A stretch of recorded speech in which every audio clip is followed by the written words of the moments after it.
you guys, welcome to day 6. Oh my gosh, we're already 1 week in, almost. So yesterday I alluded to this theme or this topic called your bounce back rate. And you might have been like, whoa, I have a really bad bounce back rate. That's how I felt. The first time that I ever kind of became aware of my bounce back rate, it was terrible. And I just thought, okay, I've got to get a hold of this. And I want to talk to you about the words that I mentioned, I believe it was on day 1. The goals that I had set for myself this time last year was to have a better sense of calm, to feel more centered, not just in control, not control of life, by the way, control of my emotions, where I wasn't all over the place all the time and feeling like I was in limbo, where I was doing things that didn't align with the stuff that I wanted to achieve and ultimately did not lead to happiness. So your bounce back rate. 3 things that are going to move the needle on your bounce back rate that will just make you happier, calmer, more centered, and ultimately more productive. One thing I always try and tell myself, and I've had those days where you just want to cry, like it's hard. And I've caught myself, I would say the last 3 times where I'm just like, I think I'm just going to cry. Crying will not get you closer to the solution of this. It won't. Sometimes you need a good cry.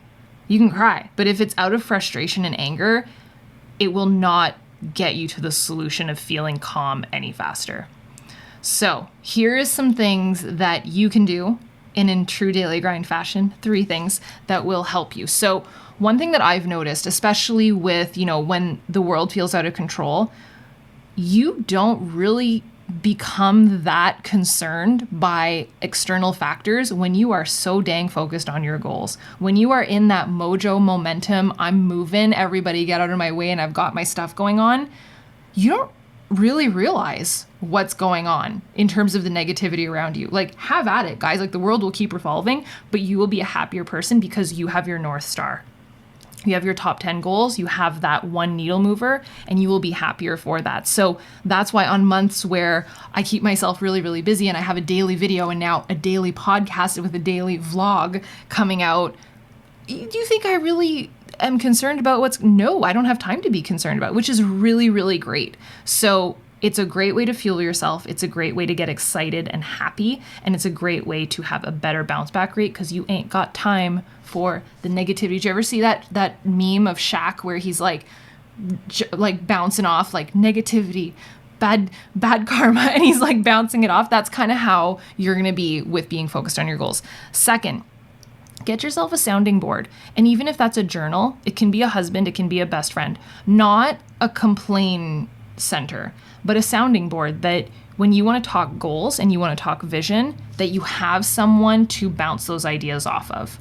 So that when you do feel maybe a sense of frustration, and again, this is not I'm not talking about a spot to just complain to someone because nobody wants that. You can complain in your journal if you want, but I would say having a place where you can just sound off and be like, okay, this is what I'm thinking, and just have someone to vet those ideas through with makes all the difference. So either a buddy that you're running with that you can team up with and crush goals together, a spouse, a best friend, or a notebook that works too. Or even during your daily, if you're listening to some audiobooks or what, it could be me. Like, this could be your sounding board where you're just like, okay, this is what I'm thinking. And you give yourself time to think through the stuff that you want to do so that you're not just going at it blind, getting frustrated, and then having a crappy bounce back rate. And having that sounding board will give you so much clarity. It will give you time to process things also. So when you're frustrated and you feel out of control, it gives you a moment to process what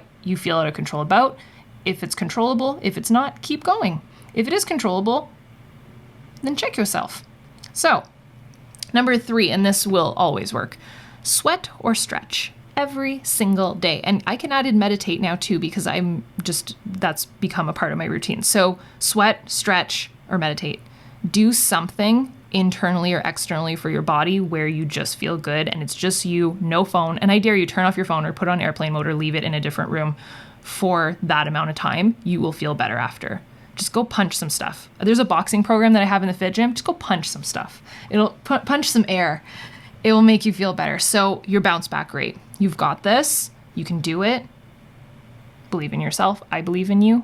And by the end of this month, you will be a different person. More strong, more centered, more calm. I have zero doubt. You've got this. Cool? I'll see you tomorrow. Thank you.